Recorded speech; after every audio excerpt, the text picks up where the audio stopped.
کیا وضو کے بغیر تسبیح اور درود شریف پڑھ سکتے ہیں؟ جی بالکل پڑھ سکتے ہیں. لا الہ الا اللہ وحدہ لا شریک لہ لہ الملک ولہ الحمد وہو علی کل شیء قدیر 100 دفعہ.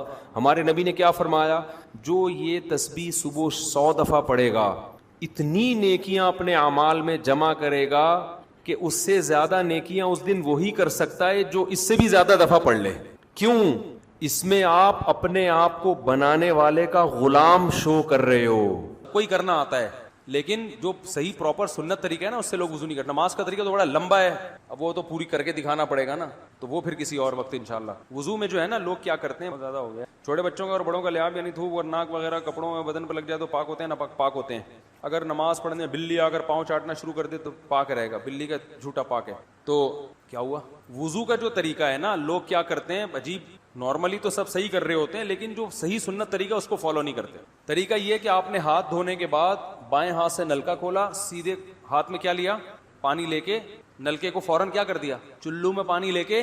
لوگ سمجھتے ہیں نلکا کھولنا تو سنت ہے, بند کرنا سنت. ارے بولو نا یار, تو کلی تو سیدھے ہاتھ سے کرنی ہے نا, تو الٹے ہاتھ سے آپ کیا کر دیں گے, نلکا بند. کیونکہ نبی صلی اللہ علیہ وسلم جب لوٹے سے پانی نکالتے تھے تو چلو میں پانی لے کے لوٹے کو سیدھا کر دیتے تھے. یہ نہیں کرتے تھے کہ لوٹے سے لوٹا اسی کیفیت میں اور پانی بہتا چلا جا رہا ہے. تو آپ نے نلکے کو لیفٹ ہاتھ سے کھولا اور چلو میں پانی لیا اور فوراً نلکے کو کیا کر دیا, بہت زور سے بھی بند نہ کریں, اس کا واشر خراب ہو جاتا ہے, بس آرام سے بند کر دیں. کیونکہ وہمی ہوں گے نا, وہ یوں کر کے کرتے رہیں گے, نلکے توڑ دیتے ہیں کہ بھئی ایک قطرہ بھی ضائع ہو گیا تو قیامت کے دن کہیں جہنم میں نہ پھینک دیں ہمیں, پورے کوئی نمی بھی نہ آئے. تو تھوڑا سا بند کر دیں, ایک آدھ قطرہ ٹپکنے سے کچھ. یہ لیا آپ نے, منہ میں کلی کی, مسواک کی, مسواک نہیں ہے تو انگلی سے دانت صاف کیے, غرارہ بھی کیا اگر روزہ نہیں ہے, ٹھیک ہے. پھر نلکا کھولا, پھر بند کیا, پھر کلی, اس طرح.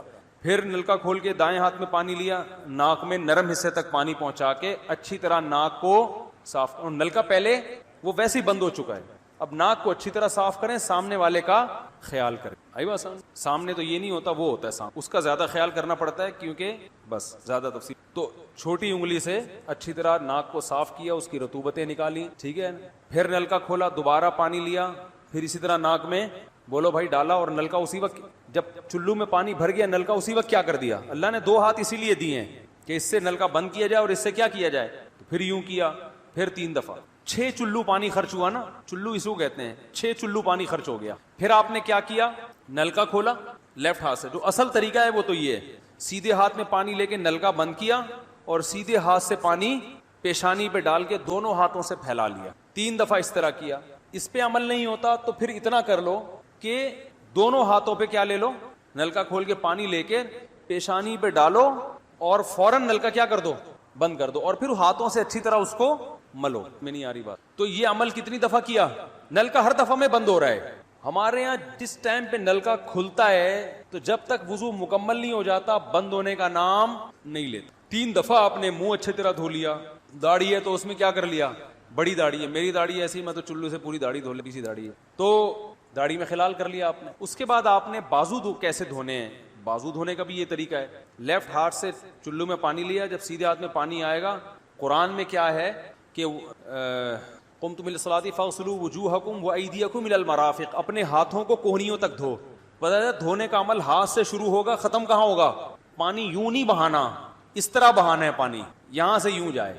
اور اس میں فائدہ یہ ہوتا ہے کہ بالوں کا جو رخ ہے نا نیچے کی طرف ہوتا ہے, جب پانی اپوزٹ سائڈ میں جاتا ہے تو اسکن اچھی طرح گیلی ہو جاتی ہے, سمجھ رہے ہو.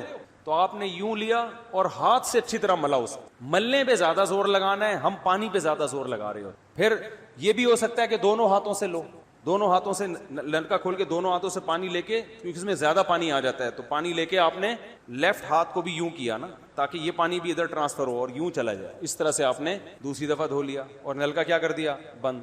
پھر تیسری دفعہ بھی ایسا ہی کیا. یہ جو ہوتا ہے نا یوں کر کے رگڑے لگا رہے ہیں نلکے کی نیچے, یہ نہیں ہوتا, یہ سنت طریقہ نہیں ہے. نبی جس برتن سے وضو کرتے تھے تو اس طرح چلو میں پانی لے کے اس طرح وضو کیا کرتے, غسل اسی طرح ہو جاتا تھا. تو اب پھر لیفٹ میں بھی ایسے ہی ہے, لیفٹ میں پانی ڈالا اور سیدھے ہاتھ سے سہارا لے کے کیا کیا, دونوں ہاتھوں کا پانی ادھر آ جائے گا, ایک دفعہ دھل گیا. اچھی طرح مسئلے کونیوں تک پہنچ جاتا ہے, اور پریکٹس کے بعد تو بہت اچھا ہو جاتا ہے. اس کے بعد آپ نے کیا کیا؟ سر کے بالوں کا مسا. سر کے بالوں میں جو یہ طریقہ کچھ بھی نہیں ہے, کہیں بھی ثابت نہیں. سیدھا سیدھا آپ نے ہاتھ گیلے کیے, پیچھے لے گئے. ایک حدیث میں صرف یہاں تک آتا ہے, ایک حدیث میں واپس لانا بھی. تو دونوں طریقے ہیں مسا کے, صرف پیچھے لے جاؤ یا پیچھے لے جا کے پورے سر پہ ایسے ہاتھ پھیر لیا, کیا ہو گیا سر کا مسا. پھر انگلیوں کا, وہ کانوں کا. الاذنان من الراس, حدیث میں آتا ہے کان کس میں سے ہیں؟ سر میں سے. کیا مطلب اس کے لیے نیا پانی لینے کی ضرورت نہیں ہے. کان کا مسا کیا اور کانوں کی لو کا مسا کیا. گردن کا مسا بہت اختلاف ہے اس میں. احناف کے ہاں سنت, احناف بھی نہیں کہتے, افضل ہے, بہتر ہے. سنت کے لیے جتنی مضبوط دلیل ہونی چاہیے وہ گردن کے مسا پہ نہیں ہے, اس لیے احناف کا بھی فتویٰ یہی ہے کہ بہتر ہے کر لو, سنت نہیں, زیادہ زیادہ اس کو مستحب کہا جائے گا. تو گردن کا مسا کر لیں تو بھی ٹھیک ہے, نہیں کریں بولو بھائی ٹھیک ہے. لیکن یہ جو یہاں کا مسا نہیں ہوتا, بعض لوگ پوری گردن کو یوں کر کے لا رہے ہوتے, ایسا نہیں ہے. تو گردن کا مسا یہ جو یہاں سے کیا جاتا ہے, یہ پچھلے جانب سے ہمارے حضرت اس کے قائل نہیں تھے. وہ کہتے تھے مسا جہاں بھی شریعت میں ملتا ہے یہاں سے ملتا ہے. تو ان کی رائے یہی تھی کہ اگر گردن کا مسا کرنا ہے تو گدی, گردن نہیں گدی کا مسا, تو یہاں سے کر. لیکن یہ کوئی نہ سنت موقدہ ہے نہ کوئی زیادہ تاکید ہے اس کی, کوئی کرے ٹھیک ہے, نہیں کرے تو بھی ٹھیک. تو اس کے بعد اس لیے کہ بہت سے لوگ اس کے قائل نہیں ہیں تو ان سے بحث نہ کریں, ٹھیک ہے نا. بہت سے لوگ نہیں کرتے گردن کا مسا, بہت سے علماء فقہا اس کے قائل نہیں ہیں. اس کے بعد آپ نے پاؤں دھونا ہے. تو پاؤں میں بھی یہ کہ قرآن نے کیا کہا کہ الل کعبین, انگلیوں سے شروع ہوگا اور ٹخنوں تک پانی جائے گا. تو انگلیاں رکھیں نلکے کے نیچے اور لیفٹ ہاتھ سے اس کو اچھی طرح کیا کریں, دھوئیں, اور انگلیوں کا خلال بھی کریں. بہت چند سیکنڈ میں ہو جاتا ہے یہ کام. اور پھر نلکا بند کر دیں. پھر دوسرا پاؤں سیدھے ہاتھ سے نلکا کھولا, سیدھا ہاتھ نلکے پہ رکھیں اور الٹے ہاتھ سے پاؤں دھوتے رہیں. جیسے ہی دھل جائے تو میرا خیال ہے ایک مگا پانی بمشکل استعمال ہوتا ہے, ایک مگا جو ہوتا ہے نا نہانے والا.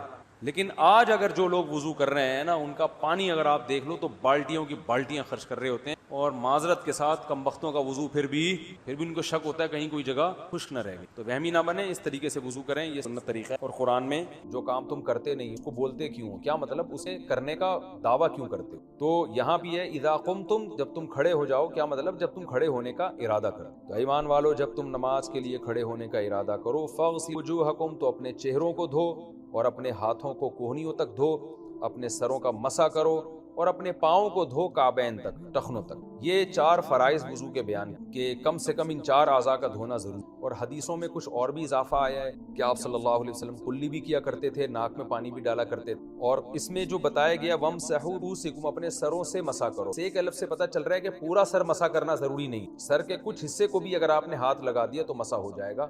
تو اس آیت کی تفسیر میں اب کتنا وضو کے ارکان لازم ہے, مستحب ہے, فقہا کا اختلاف ہے. امام شافعی اور امام احمد بن حنبل کے نزدیک کلی کرنا اور ناک میں پانی ڈالنا بھی ضروری ہے. وہ کہہ رہے ہیں منہ میں وجہ کا جو لفظ قرآن میں آتا ہے نا, اس میں یہ جو چہرے کے اندر کا حصہ یعنی زبان, یہ بھی اس میں داخل ہے. جبکہ امام ابو حنیفہ کے وجہ کہتے ہیں فیس کو کہتے ہیں, اور فیس اسے کہتے ہیں جو آپ کے سامنے آ رہا ہو. آپ کے جو ہونٹوں کے پیچھے کا حصہ ہے یا زبان وغیرہ وہ ہمیشہ سامنے نہیں آتی. لوگ کہتے ہیں نا میں نے اس کو فیس کیا, کیا مطلب بالکل چہرہ اس کے سامنے لے کر آیا. تو عربی میں وجہ کا ترجمہ پورا فیس بن. تو اس لیے امام حنیفہ نے اس آیت سے استدلال کیا کہ کلی کرنا اور ناک میں پانی ڈالنا فرض نہیں, ہاں کیا ہے تو اس کی وجہ سے وہ سنت عمل کہتے ہیں. تو اگر کوئی 4 اعضاء ہی پورے کر لیتا ہے, چہرہ اور سر کا مسا اور کوہنیاں اور پاؤں, بھی اس کا وضو ادا ہو جائے گا. کلی نہ بھی کر, بہتر ہے, سنت موقدہ ہے کہ کی جائے اور ناک. تو میں اس کے تھوڑے سے فقہی احکام بیان کر دیتا ہوں. امام ابو حنیفہ کے نزدیک میں 4 اعضاء فرض ہیں, یہ اگر کر لیے جائیں تو نماز ادا ہو جائے گی. کلی کرنا, ناک میں پانی ڈالنا سنت موقدہ ہے. اور امام احمد بن حنبل کے نزدیک کلی کرنا اور ناک میں پانی ڈالنا ضرور. غسل میں امام شافعی کے نزدیک جیسے وضو میں,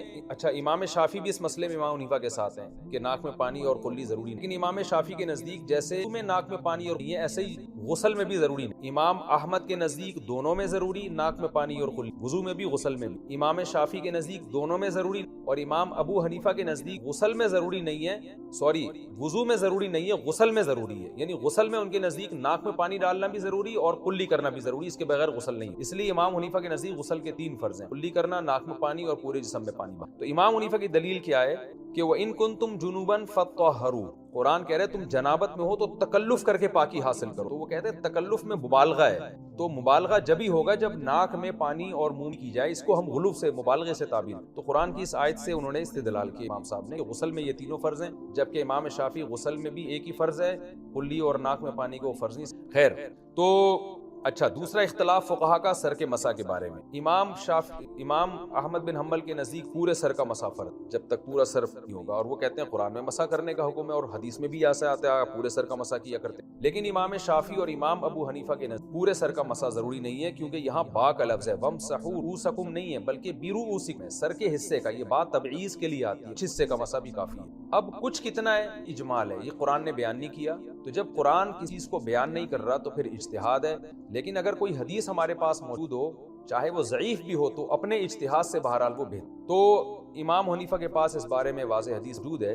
وہ حدیث میں آتا ہے کہ نبی صلی اللہ علیہ وسلم اتا سباطۃ قوم فبال وتوضأ ومسح علی ناصیہ، کہ آپ صلی اللہ علیہ وسلم کسی جگہ تشریف لے گئے، آپ نے پیشاب فرمایا، اس کے بعد آپ نے وضو کیا اور پیشانی پر مسح کیا. تو اب ظاہر ہے پیشانی پر مسح اگر ہوگا تو قرآن کی تو یہ آیت چھوٹ جائے گی، قرآن تو سر پہ مسح کا کہہ رہا ہے. تو ہم یہ کہتے ہیں کہ وہاں پیشانی سے مراد پیشانی کی مقدار ہے. صحابی کی مراد یہ تھی پیشانی کے بقدر، جو سر کا حصہ ہے نا، اتنا حصہ جو پیشانی کے برابر ہو، اس پہ مسح کیا. عربی میں چیزیں محذوف ہوتی ہیں، جیسے ہم کہتے ہیں گاڑی پنچر، مراد گاڑی کا ٹائر پنچر، تو علی ناصیتی کا مطلب علی مقداری ناصیہ، کیونکہ پیشانی پر مسح تو کسی کے نزدیک بھی جائز نہیں ہے، قرآن کے خلاف ہو جائے. تو اب پیشانی جو ہے نا، یہ سر کا چوتھائی حصہ بنتی ہے، اور ویسے بھی کسی چیز کا 1/4 سے کم اگر آپ جائیں گے تو وہ اس چیز کا ایسا حصہ بن جائے گا جو نہ ہونے کے برابر ہوگا. کبھی 1/3 کسی چیز کا ایک بڑا حصہ ہوتا ہے، کبھی 1/4 ہو. تو اس بیس پر امام حنیفہ کا قول یہ ہے کہ سر کے چوتھائی حصے کا بھی اگر کوئی مسح کر لیتا ہے 1/4 کا، تو فرض ادا ہو جائے گا. لیکن سنت مؤکدہ یہی ہے کہ پورے سر کا مسح کرے،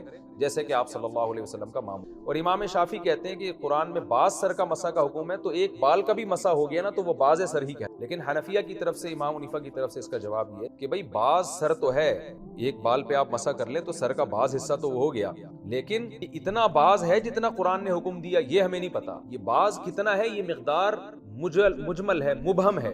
تو حدیث میں اس کی تفسیر ہے، تو ہم حدیث کو بطور تفسیر کے لے کے 1/4 سر کے مسح کو لازم قرار دیں گے. بہرحال یہ فقہ کا اختلاف ہے، جو جس فقہ کو فالو کر رہا ہے اسے بھی سکتا ہے وہ تو. لیکن سنت یہی ہے کہ پراپر پورا وضو کیا جائے، جیسے صلی اللہ علیہ وسلم سکھایا، جو جیسے مسلمان کرتے ہیں، ہاتھ دھو 3 دفعہ، پھر کوہنیاں، پھر سر کا پورا پراپر مسح. تو یہ طریقے آج کل مسح کے مشکل ثابت ہے، ایسے پورا مسح تو اس طرح بھی ثابت ہے، یوں کیا جائے یہ بھی ثابت ہے، دوبارہ بھی واپس لایا جائے، دونوں طرح سے. وَأَرْجُلَكُمْ إِلَى الْكَعْبَيْنِ، اور پاؤں دھو تخنوں، تو پاؤں کا دھونا بھی لازم ہے، پاؤں دھوئے نماز نہیں ہوتی. وَإِن كُنتُمْ جُنُوبًا، آگے اللہ نے جنابت کے حکام بیان کیے، تو جب تم کوئی قضاء حاجت سے. لیکن اگر غسل فرض ہو جائے تو کیا کرنا ہے؟ جنابت کی حالت میں ہو تو پھر وضو نہیں ہے بلکہ نماز سے غسل کرنا پڑے گا. اگر تم جنابت میں ہو فَطَّهَّرُوا، طہارت حاصل، غسل سے تعبیر کیا گیا ہے حدیث. اب آگے تیمم کی آیات ہیں. وَإِن كُنتُم مَرْضَىٰ، اگر تم مریض ہو یا سفر میں ہو، یا تم میں سے کوئی شخص قضاء حاجت سے آیا ہو، یا تم کسی عورت کو تو اور تمہیں پانی نہ ملے، تو ایسی کنڈیشن میں تم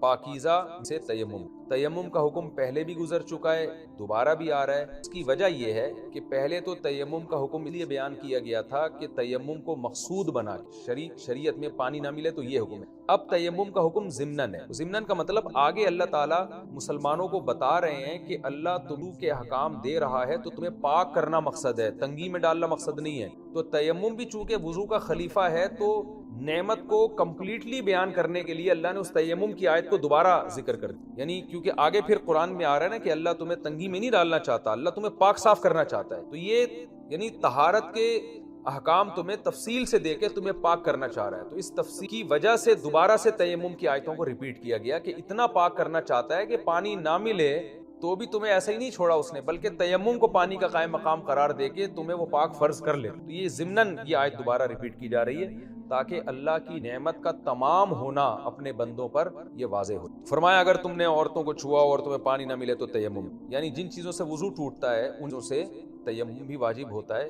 فرق صرف اتنا ہے کہ تیمم جب ہوگا جب پانی نہ، اور اگر پانی موجود ہو تو تیمم. تو غسل کے لیے بھی وہی تیمم ہے کے لیے تیمم. فرق صرف نیت کا ہے کہ اگر آپ غسل کے لیے تیمم کریں گے غسل کی کریں گے، اور اگر آپ وضو کے لیے تیمم کریں گے تو نیت وضو. طریقہ ایک ہی ہے. وہ طریقہ کیا ہے اللہ نے بیان کیا، فَامْسَحُوا بِوُجُوهِكُمْ وَأَيْدِيكُمْ، اپنے چہروں اور ہاتھوں. تیمم کا طریقہ دوبارہ بتا دیتا ہوں. مٹی پہ حدیث میں آتا ہے تیمم ضربتان، 2 دفعہ ضرب لگائی جائے گی. مٹی پہ آپ نے ہاتھ مارا، ایسے کہ جھاڑ لیا، اور پھر نیت بھی کی، بسم اللہ بھی پڑھیں، اور پھر پہلے دائیں ہاتھ کو اچھی طرح کوہنیوں تک یوں کر کے، اور بائیں ہاتھ کو ایسے دائیں ہاتھ پہ اور دائیں ہاتھ کو ایسے.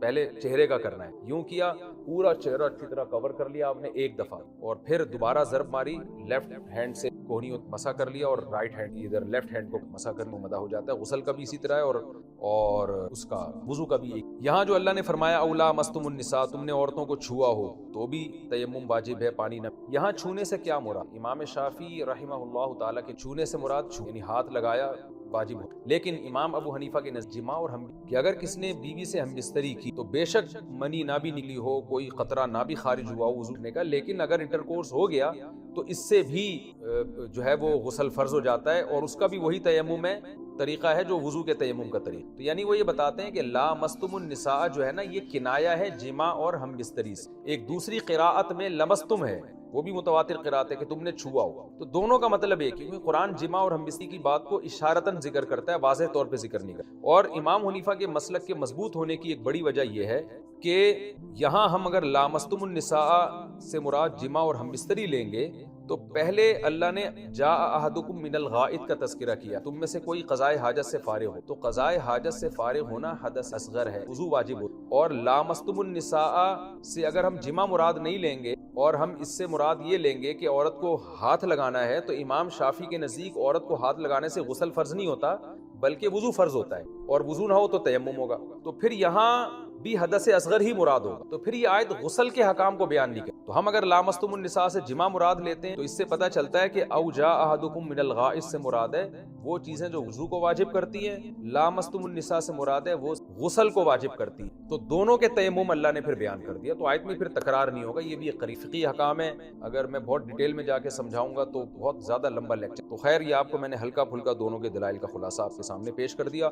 اور ویسے بھی بخاری میں صحیح احادیث، حضرت عائشہ رضی اللہ تعالیٰ عنہ فرمائی نماز کے دوران میرے پاؤں پہ ہاتھ لگاتے تھے، میں اپنے ہاتھ اپنے پاؤں کو سمیٹ لیتی تھی، پھر آپ سجدہ کرتے بھی حنفیہ کے مذہب کہ عورت کو ہاتھ لگ۔ امام شافعی کے بہرحال اپنے دلائل ہیں جن کی نظر میں فتیمموا صعیدا طیبا فامسحوا بوجوہکم۔ اب اللہ نے چونکہ غسل کے احکام دی، غسل بھی کرو، اس صورت میں بھی کرو، نہ ملے تو تیمم کرو۔ انسانوں کا اللہ نماز تو 5 دفعہ میں غسل بھی کروں اور کپڑوں کو بھی پاک رکھوں جو نماز کے احکام ہیں، تو بڑی ٹینشن والا مذہب ہے۔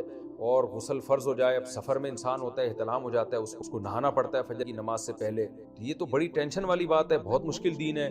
اللہ نے فرمایا ما یرید اللہ لیجعل علیکم من حرج، دیکھو اللہ یہ نہیں چاہتا کہ تمہیں حرج میں، ٹینشن میں ڈالنے کا ارادہ نہیں ہے اللہ کا، لیکن یریدو اللہ یہ چاہتا ہے لیطہرکم کہ تم کو پاک صاف رکھے۔ مسلمان قوم نہیں ہونی چاہیے، پاک صاف ہونی چاہیے، گندگیوں سے دور ہونی چاہیے۔ تو اب اس کے لیے تو کچھ نہ کچھ ٹینشن اٹھانی پڑتی، جیسے ماں اپنے بچے کو اگر کہے نا کہ بھئی نہا کے آؤ، وہ بچہ کہ اماں آپ نے مجھے ٹینشن میں ڈال دیا، تو ماں کہے گی بیٹا میں چاہتی ہوں میرا بچہ صاف ستھرا لگے، اچھا لگے دیکھنے۔ تو اللہ طہارت چاہتا ہے، طہارت کو پسند کرتا ہے۔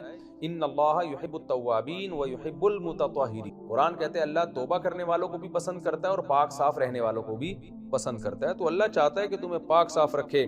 وَلِيُتِمَّ نِعْمَتَهُ عَلَيْكُمْ، اور اللہ اپنی نعمت تم پر تمام کر دے۔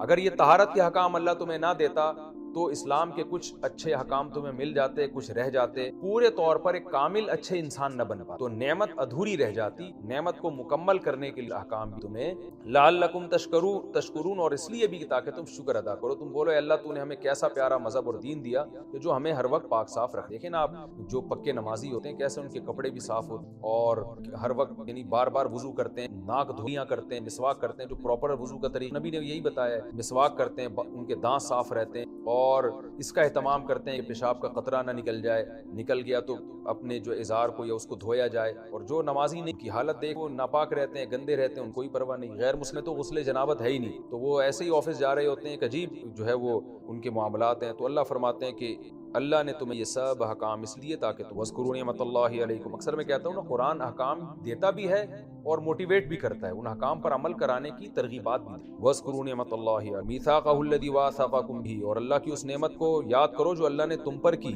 وہ نعمت کیا تھی؟ اسلام کی تمہیں توفیق، اور اس ایگریمنٹ کو بھی جو ایگریمنٹ اللہ نے تم سے کیا تھا اسلام کی، کیونکہ جب کوئی اسلام لاتا ہے نا تو اس کا اللہ سے وہ ایگریمنٹ کیا ہے آگے آ رہا ہے، اذ قلتم سمعنا واطعنا، اے اللہ ہم مانیں گے بھی اور اطاعت بھی۔ کوئی اسلام قبول کرتا ہے وہ یہی اقرار کر رہا ہوتا ہے کہ اللہ میں تیری بات اب سنوں گا بھی اور اس کو فالو بھی کروں گا۔ تو اس ایگریمنٹ کو یاد رکھو، اسلام کا جو کیا ہے، لہذا ان احکام کو فالو کرو۔ واتقوا اللہ، اور اللہ سے ڈرو، اللہ سینوں کے بھید جانتا۔ کر کے وضو کریں، اور پھر محسوس ہو کہ پیشاب کا قطرہ نکل گیا ہے تو پھر استنجا کرنا ضروری ہے یا صرف وضو کر لے؟ اور اگر اس وقت نہ ہو اور نماز کے دوران محسوس ہو تو کیا کرنا چاہیے؟ دیکھو یہ مسئلہ بہت اہم ہے، لوگ بہت پوچھتے ہیں، پہلے بھی ریکارڈ کرا چکا ہوں۔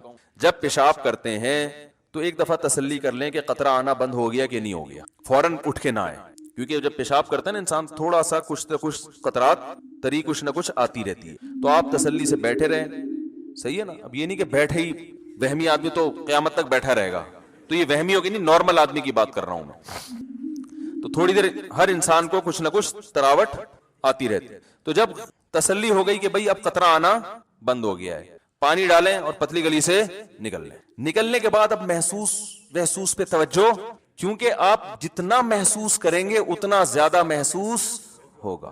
قیامت تک ہوتا رہے گا. مر جائیں گے جب آپ کو غسل دیا جا رہا ہوگا، آپ اٹھ کے سامنے والے کو تھپڑ ماریں گے، بولیں گے مجھے ابھی بھی محسوس ہو رہا ہے، تو نے مجھے ابھی غسل کیوں دیا، پہلے استنجا تو کرا دیتا صحیح طریقے سے. حقیقت بتا رہا ہوں میں. اب یہ وہمیوں کے فون سن کے پاگل ہو جاتا ہے انسان. تو ایک دفعہ تسلی ہو گئی، اب آپ آرام سے باہر آئیں، وضو کریں، نماز پڑھیں، اس کی طرف توجہ دے ہی نہیں کہ قطرہ نکل رہا ہے کہ نہیں نکل رہا. ہاں صرف محسوس نہیں، یقین ہو گیا کہ قطرہ نکل گیا ہے. اتنا یقین ہو گیا کہ آپ قسم اٹھا کے کہہ سکیں اللہ کی قسم پیشاب کا قطرہ اب نکل چکا ہے، تو آپ کا وضو ٹوٹے گا.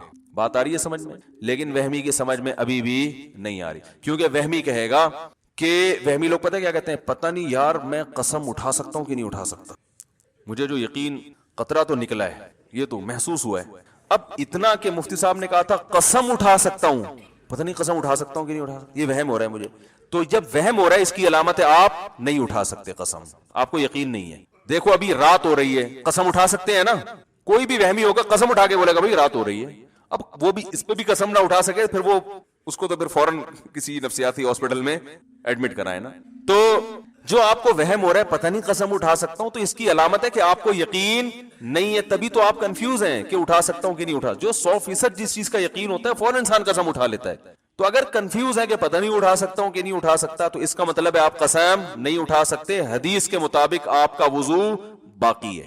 اب آپ جا کے بلا وجہ شلواریں چیک کر کے اپنا ٹائم ضائع کرتے رہو اور وسوسے میں آتے رہو، تو وہی بات ہے کہ یہ آپ کی اپنی ٹینشن ہے، یہ ٹینشن شریعت نے آپ کو نہیں دی ہے. شریعت کا حکم یہ ہے کہ ایک دفعہ جب یقین ہو گیا کہ قطرے آنا بند ہو گئے ہیں، تو اب جب تک 100% یقین نہیں ہوگا قطرے نکلنے کا، اس وقت تک آپ کا وضو برقرار رہے گا. اب وہمی ایک اور مسئلے کا شکار ہوتا ہے.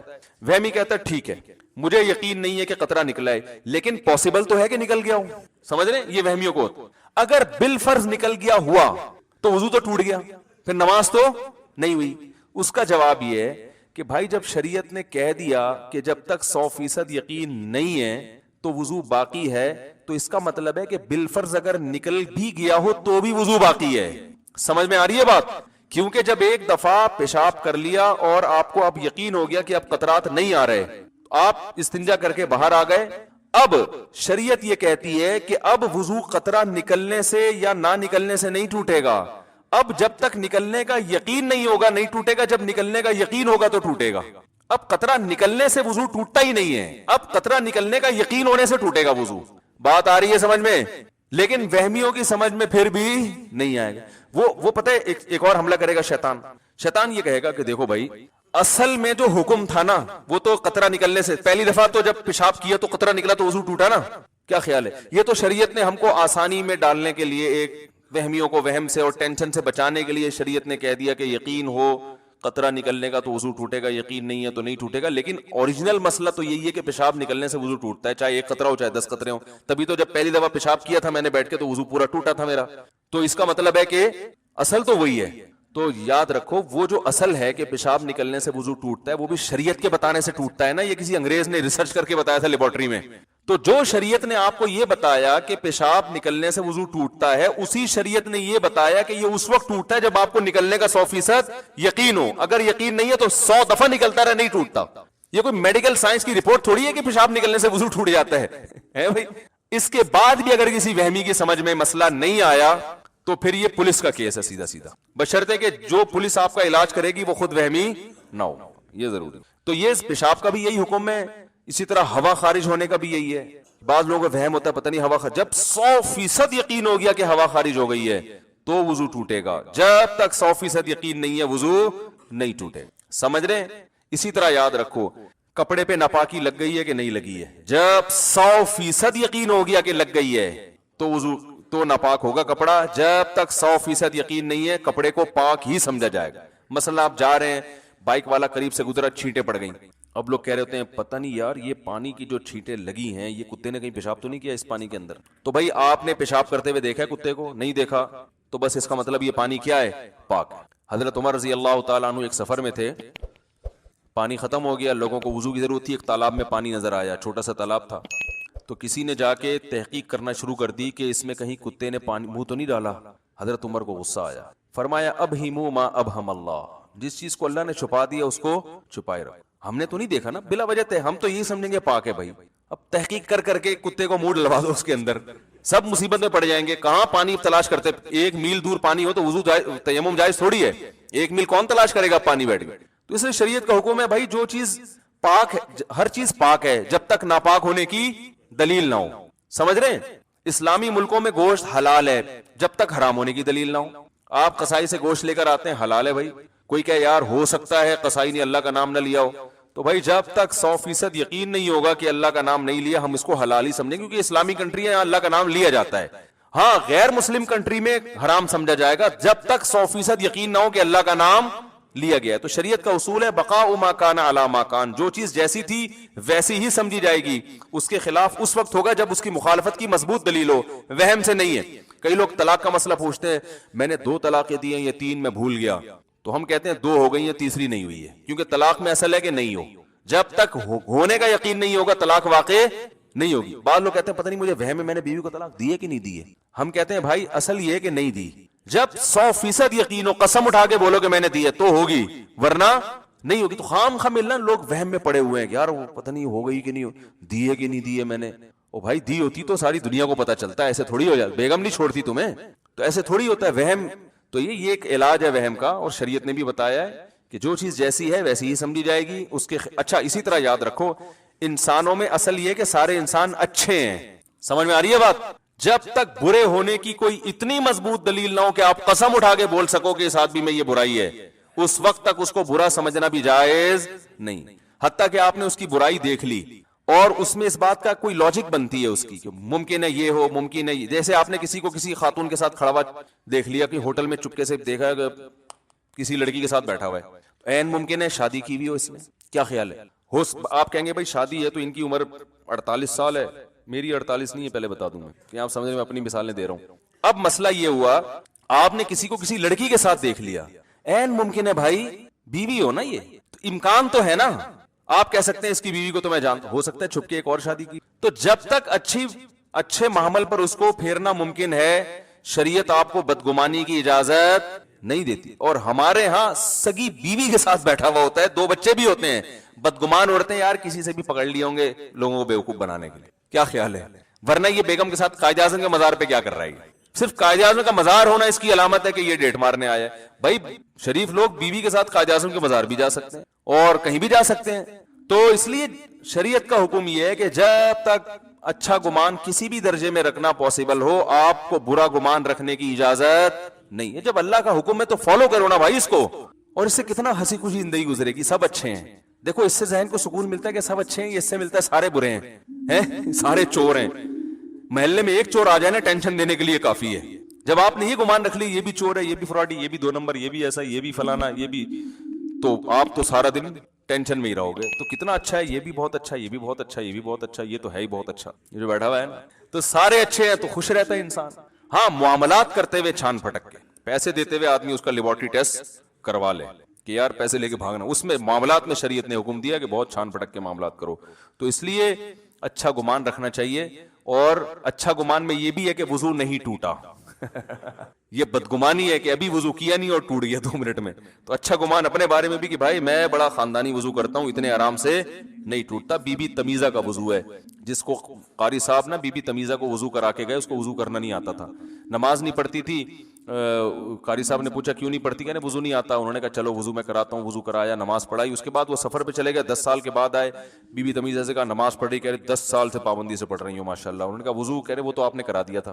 تو جیسے بی بی تمیزہ کا خاندانی وضو ہے, 5 بچے پیدا ہونے سے بھی وضو نہیں ٹوٹا. تو آپ اپنے بارے میں فہمیوں کو کہہ رہا ہوں, فرض کر لو کہ جب میں وضو کروں گا کسی کا باپ بھی اس وضو کو نہیں توڑ سکتا. میں یہ علاج بتا رہا ہوں, اللہ کی قسم یہ چیزیں سوچنے سے فائدہ ہوتا ہے. ان چیزوں کا علاج نفسیاتی ڈاکٹروں کے پاس نہیں ہوتا ٹھیک ہے نا, کیونکہ بعض نفسیاتی ڈاکٹروں کا وہم ہو جاتا ہے کہ ہمارا وضو نہیں ہے. گزارش ہے کہ تشہد میں انگلی کی کن الفاظ پہ اٹھانی چاہیے؟ ایک مرتبہ اٹھانی چاہیے یا ایک سے زائد مرتبہ؟ اور یہ انگلی اٹھانا سنت ہے یا واجب یا مستحب؟ یہ مستحب عمل ہے. کلمہ توحید پر انگلی اٹھانے کا حدیث میں تذکرہ ہے, اشہدو ان لا الہ الا اللہ. وہ ہمارے جو مشہور انجینئر صاحب ہیں, انہوں نے دعویٰ کیا کہ کسی حدیث میں نہیں ہے کہ لا الہ پہ انگلی اٹھائی جائے, الا اللہ پہ گرائی جائے. تو وہ جب میں نے ارادہ کیا تھا نا کہ سامنے فیس ٹو فیس بات ہوگی, تو میں وہ حدیث کا بھی حوالہ انشاءاللہ پیش کروں گا کہ آپ کہہ رہے تھے نہ کوئی صحیح حدیث ہے نہ کوئی ضعیف. دعوے کر کے نا, تو دعوے کرنے ہی نہیں چاہیے انسان کو, اتنے جب کیے ہیں تو پھر ان کو جب فیس تو کرو نا ان دعووں کو. تو میں کہہ رہا ہوں کہ میں بیٹھ کے آپ کو حوالہ بتاؤں گا, تو میں یہ ویڈیو نہیں بنا سکتا یہاں بیٹھ کے, کیونکہ ویڈیو پھر وہ گڑبڑ ہو جاتی ہے, وہ گھما دیں گے بات کو. تو اس لیے ہم کہتے ہیں کہ بھائی ہے, ٹھیک ہے نا. ایسے اور بہت سارے ہیں. کبھی وہ کیا ہے کہ کب تک چھپو گے پیڑوں کی آڑ میں, کبھی تو ملو گے لنڈا بازار میں. شاعر نے کہا ہے کہ لنڈا بازار ایک ایسی جگہ ہے جہاں اچھے اچھے ڈیفنس کے لوگ بھی آتے ہیں. وہ پھر دھو دھلا کے نا ایسے کہتے ہیں ہم نے جناب یہ برانڈ ہے, جو ہم نے برانڈ ہے بہت اچھی ہم نے خریدی. تو اس لیے شاعر نے کہا کب تک چھپو گے پیڑوں کی آڑ میں, اپنی محبوبوں سے کہہ رہے کبھی تو ملو گے لنڈا بازار میں. تو بھائی کبھی آپ ملے تو ہم انشاءاللہ وہ حدیث رکھ دیں گے جس میں لا الہ پہ انگلی اٹھانا یعنی کلمہ توحید پہ انگلی اٹھانے کا ذکر ہے. اچھا میرے بھائی, یا کیا رقیہ کا صحیح طریقہ, صحیح آیتیں؟ یہ بڑا لمبا سوال ہے, اس کا خلاصہ بتا دیتا ہوں. رقیہ دم کرنے کو کہتے ہیں. تو سورہ فاتحہ کر کے بھی رقیہ کیا جا سکتا ہے, آیت الکرسی بھی رقیہ ہے, اور سورہ بقرہ کی آخری آیتیں, کسی پہ جن ہونا یا جادو نظر وزر, تو یہ آیتیں پڑھنے سے فائدہ ہوتا ہے, سمجھ رہے ہیں. اور نظر کی تو سب سے بہترین دعا ہے اعوذ بکلمات اللہ التامہ من کل شیطان وہامہ ومن کل عین لامہ, سمجھ رہے ہیں. مفتی صاحب آپ کے بال بہت اچھے ہو گئے ہیں, کیا راز ہے؟ میرے بال بہت گر رہے ہیں, سامنے سے خالی ہو گئے ہیں, کوئی حل بتائیں. بال جو ہے نا یہ موروثی ہوتے ہیں, یاد رکھو, قدرت کی طرف سے ہوتے ہیں, ابا دادا سے چلتے آ رہے ہوتے ہیں. میرے داڑھی کے بال جھاڑ بھجکڑ ہیں, اور بہت سے بال میرے داڑھی کے سفید بھی ہو گئے. سر کے بال سفید نہیں ہوئے, بالکل کالے ہیں. تو یہ باپ دادا سے, میرے ابا کے بال بھی سر کے بہت خاندانی بال تھے. تو یہ قدرتی چیزیں ہوتی ہیں, یہ زیادہ چینج نہیں ہو سکتی. تھوڑی بہت ان میں دائیں بائیں ہو سکتا ہے, زیادہ نہیں ہو سکتی. باقی میرے تو بالکل ایئرپورٹ تھا, کالے تو اب بھی ہے, پہلے بھی تھے. وہ ایئرپورٹ کیسے ختم ہوا, اس پہ گھاس کیسے ہوگی, یہ ایک راز ہے جو کبھی چھاؤں میں ملے تو انشاءاللہ بتائیں گے. چھاؤں میں ملے تو انشاءاللہ. اس میں بہت قربانیاں دی گئی ہیں اس کے لیے. ہل چلے ہیں, ٹریکٹر, کھاد ڈلی ہے اس میں, اور بڑی فصلیں اگائی گئی ہیں اس میں باقاعدہ, پودے لگے ہیں, سمجھ رہے ہیں نا. پھر اس کے چھڑکاؤ ہوا ہے, بہت اس میں محنت ہوئی ہے بھائی, تب جا کے یہ لہلہاتی فصلیں. اور یہ ہر ایک کے کامیاب بھی نہیں ہے.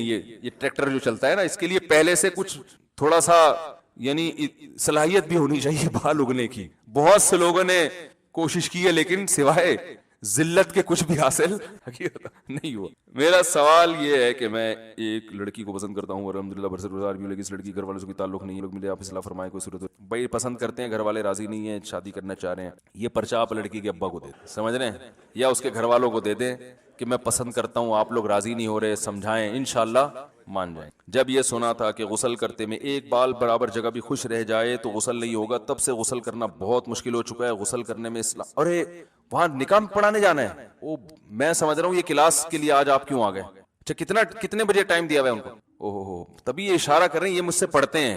نہیں دیکھ, کیونکہ اس نے تو قسم اٹھائی ہے نا, اللہ کسی بھی طریقے سے اس کو تو غصہ آیا ہوا ہے, جیلسی ہے, حسد ہے. حسد بہت خطرناک چیز ہے نا. اس کو غصہ آیا ہوا ہے کہ میں آگ سے بنا, یہ مٹی سے میرے سامنے بنا, اور اس کو پروٹوکول زیادہ مل رہا ہے, مجھے کم مل رہا ہے, تو میں تو جاؤں گا جہنم میں, اس کو بھی لے کے جاؤں گا. وہ اس دن سے پیچھے پڑا ہوا ہے. تو شیطان کیا کرتا ہے کہ پہلے تو گناہ کرواتا ہے, پہلے کیا کرتا ہے, اور اس امید پہ کہ بعد میں توبہ کر لینا. حالانکہ یہ توبہ کی امید پہ گناہ کرنا ایسے ہے جیسے اپنے آپ کو زخمی کرنا, اس امید پہ کہ بعد میں علاج کروا لوں گا. تو بھائی علاج تو ایک مجبوری ہے, اب زخمی ہو گئے تو علاج کرو, یہ تھوڑی کہ اس نیت سے اپنے آپ کو کاٹتے رہو کہ میں علاج کرا لوں گا. تو پہلے تو شیطان کیا کرتا ہے, گناہ کرواتا ہے اس امید پہ کہ بعد میں کیا ہے, توبہ کر لینا. اس کے بعد پھر جب گناہ ہو گیا, کبھی آپ نے کسی عالم کا, بزرگ کا بیان سنا, توبہ کا خیال آیا, توبہ کی, شیطان پھر گناہ کرواتا ہے کہ دوبارہ توبہ کر لینا. بھائی کر لی تھی نا ایک دفعہ, معاف ہو گیا تھا نا, اللہ نے تو وعدہ کیا, ایک اور دفعہ کر لو. آدمی کہتے چلو یار ایک دفعہ کرو جلدی سے, توبہ کر لوں گا میں. پھر گناہ کروا کے پھر توبہ, پھر گناہ کروا کے, جب کئی دفعہ ایسے ہوتا ہے تو انسان کہتا ہے کہ یار میں توبہ پہ قائم نہیں رہ سکتا, چھٹ پرے, چھوڑو یہ مولویوں کی بنائی ہوئی باتیں, ہم لوگ دین پہ نہیں چل سکتے, رہن دے یار. کیا کر لے, نہیں مجھے آج کل پنجابی میں کتنی باتیں آ رہی ہیں, کیا کرے, رہن دے. اے کی رولا پہ گیا تے چودھری سٹا لے گیا. پنجاب میں ایک لگا لکھا ہوتا, اے کی رولا پہ گیا چودھری سٹا لے گیا. مجھے بڑا اچھا لگا یہ جملہ. تو شیطان کیا کرے گا کہ وہ کہے گا کہ بار بار توبہ توڑتے ہوئے تجھے شرم نہیں آتی, لہذا اب توبہ کرنے کی ضرورت نہیں ہے, اب ایک دفعہ جی بھر کے گناہ کر لے, جب دل بھر جائے آخر میں ایک ہی خاندانی توبہ کر لینا جو سب کی طرف سے کیا ہو جائے گی, کافی. ورنہ بار بار توبہ توڑنے سے قوت ارادی بھی خراب ہو رہی ہے, کانفیڈنس آپ کا لوز ہو رہا ہے, ٹھیک ہے نا, قوت فیصلہ پہ زد پڑ رہی ہے, اور گناہ تو ایسے بھی نہیں چھوٹ رہا, اور توبہ توڑنے کا ایک مستقل گناہ اپنے سر پہ اور لاتے جا رہے ہو. یہ شیطانی دھوکہ ہے. تو جس طریقے سے شیطان آپ کو دھوکہ دے رہا ہے نا, آپ بالکل اسی کی پالیسی کے اپوزٹ جانا. جب وہ آپ کو کہے ایک دفعہ گناہ کر لو تو توبہ کر لینا, تو آپ اس سے کہو اس دفعہ گناہ نہیں کروں گا, اگلی دفعہ کر لوں گا. کیا خیال ہے؟ شیطان کہتا ہے ابھی گناہ کر لو, بعد میں نہیں کرنا گناہ, ایک دفعہ کر لو جی بھر جائے گا, بعد میں کیا کرنا ہے, نہیں کرنا. آپ کہو ابھی نہیں کروں گا, بعد میں کر لوں گا میں. یہ شیطان کو الو بنانے کے لیے, کرنا بعد میں بھی نہیں ہے, لیکن اس وقت یہ فیصلہ کر لو کہ کوئی بات نہیں, بعد میں کر لوں گا, لیکن ابھی نہیں کروں گا, بس کل کر لوں گا. یہ ابھی نہیں کروں گا, کل. شیطان پتہ کیا کہتا ہے, ابھی کر لے, کل نہیں کرنا. آپ نے کہنا ہے آج نہیں کروں گا, کل کر لوں. خدا کی قسم مجرب نسخہ ہے یہ. جن لوگوں نے اس پر عمل کیا ان کی زندگیوں سے گناہ ٹوٹ گئے ہیں. ہمارے ایک دوست تھے, ان کو انڈین فلمیں دیکھنے کی لت پڑ گئی تھی اور فحش فلمیں دیکھنے کی. انہوں نے مجھے خود بتایا, میں نے ان کو ایک نسخہ بتایا, میں نے کہا ایسے کروں. انہوں نے کہا میرا دل ایک دن بہت زیادہ چاہ رہا تھا کوئی فحش فلمیں دیکھنے کا, تو میں نے سوچا کہ آج نہیں دیکھوں گا, کل دیکھوں گا, آج بس صبر کر لو, کل دل بھر کے دیکھوں گا. کہہ رہے واقعی صبر ہو گیا. نفس کو تو مارنا تو پڑتا ہے, ایسا نہیں ہے کہ لڈو کھائیں گے اور جنت میں چلے جائیں گے. کہہ رہے میں نے ہمت کی, میں نے کہا یار بس کل دیکھ لیں گے نا, کوئی بھاگا تھوڑی جا رہا ہے کمپیوٹر یا انٹرنیٹ. آج صبر کر لو, ادھر ادھر گھومو پھرو, گٹکے کھاؤ, کہیں نکل جاؤ, کہیں سو جاؤ, ایکسرسائز کر لو, تھکا دو اپنے آپ کو تاکہ نیند جلدی آ جائے. کچھ بھی کر لو, کسی بھی طریقے سے اس گناہ سے آج جان چھڑا لو, کل. کیونکہ پتہ ہے کیا ہوتا ہے, جب آپ کہتے ہیں نا کبھی نہیں کروں گا, تو شیطان کہتا ہے پھر تو تیری زندگی کا مزہ کرکرا ہو جائے گا. بھائی کیسی پھیکی پھیکی زندگی ہوگی یار. تو وہ صاحب کہنے لگے میں نے کہا کہ آج نہیں کروں گا, کل لازمی کروں گا. کہہ رہے ہیں اگلے دن پھر جب گناہ کا خیال آئے, میں نے کہا آج نہیں کروں گا, کل لازمی کروں گا. کہہ رہے ہیں خدا کی قسم وہ گناہ مجھ سے چھوٹ گیا جس گناہ کے بارے میں یہ سمجھتا تھا کہ کبھی بھی نہیں چھوٹے گا. تو شیطان کو آپ نے, جو ٹوپی شیطان آپ کو کرا رہا ہے, آپ نے اس کو پکڑیاں کرانا شروع کر دیا. دوسری بات یہ کہ اگر شیطان نے بالفرض کسی سے گناہ کرا دیا, اللہ معاف فرمائے, بڑی مصیبت ہے یہ جب پڑ جاتا ہے نا ان چیزوں, تو اب بار بار توبہ جب ٹوٹ رہی ہے تو شیطان کہے گا ایسی توبہ کا فائدہ کیا جس توبہ پہ آپ قائم نہیں رہ سکتے. توبہ توڑنا بھی تو ایک جرم ہے نا. تو شیطان کو یہ بتا دو کہ توبہ توڑنا تو جرم ہے, اس توبہ توڑنے پر معافی مانگنا یہ جرم نہیں ہے. توبہ توڑتے ہوئے شرم آنی چاہیے, دوبارہ جوڑتے ہوئے شرم نہیں آنی چاہیے. ہاں جرم کی نوعیت بڑھ گئی, ایک پہلے جرم کیا تھا اور ایک توبہ جو توڑ دی ہے, تو جیسے اس جرم کی سزا اللہ سے معافی مانگنا, اس جرم کی سزا بھی اللہ سے معافی مانگنا, اور تگڑی معافی مانگنا. بار بار بھی توبہ کر کے اگر آدمی توبہ کرتا رہے گا, تو توبہ 100 دفعہ بھی کرے گا نا توبہ, تو 1000ویں مرتبہ بھی توبہ کرے گا, تو اللہ تعالیٰ اس بیس پر توبہ کو رد نہیں کریں گے کہ تو پہلے 10 دفعہ یہ توبہ توڑ چکا ہے یا 100 دفعہ توڑ چکا ہے. اس بیس پہ توبہ رد نہیں کی جاتی. کیوں بھائی, اللہ نے کیوں فیصلہ کیا کہ تو 1000 دفعہ بھی کرے گا نا توبہ تو میں توبہ قبول کروں گا, بس یہ فیصلہ. کیوں؟ اس لیے کہ اگر اللہ نے کسی بھی وقت آپ کو یہ کہہ دیا کہ تمہاری توبہ کا اب توبہ کا تمہارے پاس آپشن نہیں ہے, تم نے اتنی دفعہ توڑی ہے کہ اب میں تمہاری توبہ قبول نہیں کروں گا, تو پھر آپ کو اللہ کے در کے علاوہ کسی اور کے در پہ جانے کا جواز مل جائے گا. دیکھو ابا سے قرضہ لینے گئے اور ضرورت بہت شدید ہے, کھانے کو روٹی نہیں ہے. ایک مثال دے رہا ہوں, ابا نے کہا جا اڑے میں پیسے نہیں دیتا, تو کم بخت اڑا دیتا ہے پیسے, تو نے پہلے بھی اتنی دفعہ گٹکوں میں اڑائے ہیں اور یہ اور وہ اور فلانا.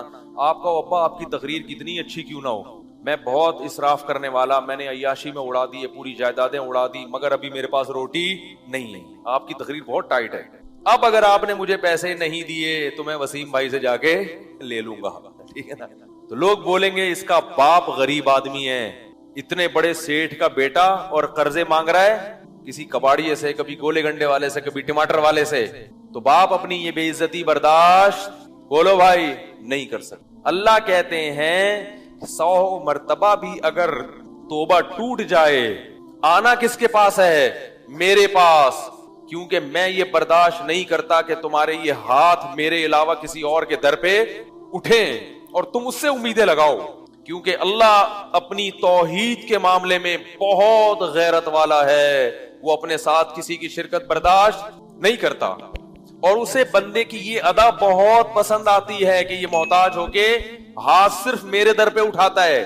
جتنی انسان کو روٹی کی ضرورت ہے نا، اس سے کئی گنا زیادہ ضرورت ہے اپنا گناہ معاف کروانے کی، کیونکہ ہمارے پاس اس کے علاوہ کوئی آپشن، کیونکہ اللہ نے گناہ پہ جو سزائیں رکھی ہیں وہ اتنی سخت ہیں کہ آپ اللہ سے کہیں اللہ میں نے 100 دفعہ بھی توبہ توڑی ہے لیکن میں تیری جہنم کی آگ برداشت نہیں کر سکتا، مجھے معاف کرنا ہے تجھے۔